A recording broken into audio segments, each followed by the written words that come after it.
औकात पता चल जाएगी, ठीक है, को पता चल जाएगी। जो जिसके बारे में जैसा बोलता है ना, कोई इंसान चुप है तो उसका इतना भी फायदा ना उठाया जाए।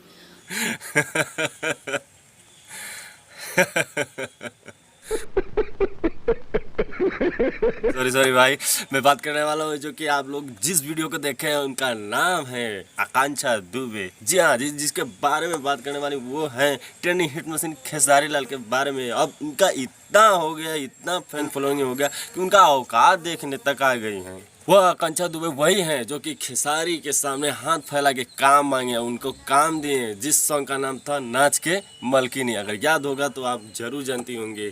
तो क्यों ऐसा कोई कैसे हो सकता है दुश्मन? हाँ, अब तो समर सिंह के साथ काम कर रहे हैं, काम मिल रहा है, और फिलहाल में अभी तो पावर स्टार पवन सिंह के साथ भी आप दिख रहे हैं ना, इसलिए इग्नोर कर रहे हैं खेसारी लाल को। लेकिन आप क्यों भूल रही हैं कि वही पहला व्यक्ति काम दिए जिससे आप इतना चर्चित हुई।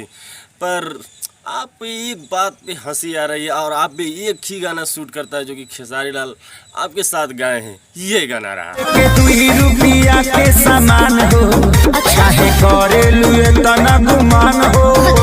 लेके 2 रुपया के सामान हो, काहे करल इतना गुमान होते। जी हाँ, ये आकांक्षा दुबे, इनको मतलब दुश्मनी हो गया खेसारी लाल से कि इतना अशब्द और भद्रक बातें बोली जो कि आप इंटरव्यू में देखें। वो उनका औकात का पता चल, औकात का पता इनको पता नहीं कि खेसारी लाल ने ही इनको यहाँ से यहाँ तक पहुँचाया है। ये बड़ी अच्छी बात कही आप। ये एक अपडेट था, आपको सोचा कि शेयर कर दूं और बता दूं। तो अच्छा लगे वीडियो तो लाइक करना, चैनल पर नए तो सब्सक्राइब कर देना। फिर मिलते हैं ऐसे मज़ेदार वीडियो लेके, तो जय हिंद, जय भारत।